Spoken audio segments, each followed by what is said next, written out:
ग वाला क्वेश्चन ने कह रहा है कार्बोनिल समूह तथा कार्बोक्सिलिक अम्ल की प्रकृति को समझाइए।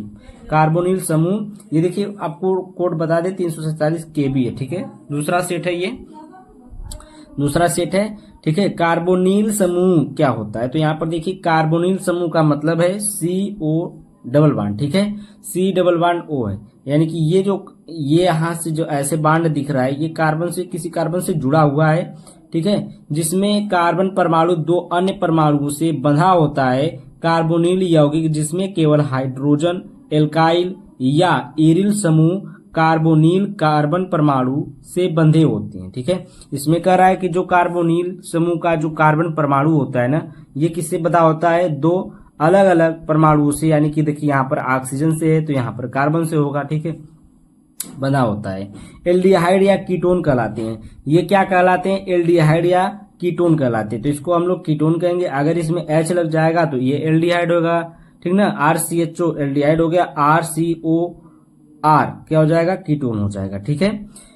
एल्डिहाइड में एक हाइड्रोजन परमाणु और एक एल्काइल या एरिल समूह का कार्बोनिल एरिल समूह कार्बोनिल कार्बन परमाणु बंधा होता है, ठीक है, बंध नहीं बंधा होता है। तो यहाँ पर देखिए एल्डिहाइड में क्या होता है कि एक कार्बन परमाणु होता है, ठीक है, एक हाइड्रोजन परमाणु होता है और एक ऑक्सीजन होता है, और एक एरिल या एल्काइल ग्रुप हो सकता है। एरिल का मतलब कोई रिंग वाला हो सकता है या फिर कोई जो खुला चैन होता है वो हो सकता है, ठीक है। अब देखिए यहाँ पर कार्बोक्सिलिक समूह देखिए, कार्बोक्सिलिक समूह जो होता है ये RCOOH होता है। देखिए यहाँ पर जो बांड इस तरीके से आपको दिख रहा है, यहाँ पर कोई कार्बन जुड़ा हुआ है, ठीक। कार्बनिक यौगिकों में एक महत्वपूर्ण कार्यात्मक समूह है। यह एक कार्बन परमाणु से जुड़े दो ऑक्सीजन परमाणुओं से बनता है, ठीक है। ये क्या होता है कि दो ऑक्सीजन परमाणु से जुड़ा होता है और एक कार्बन परमाणु से जुड़ा होता है, इसमें एक हाइड्रोजन भी होता है। तो इसको हम लोग क्या बोलते हैं, कार्बोक्सिलिक अम्ल बोलते हैं।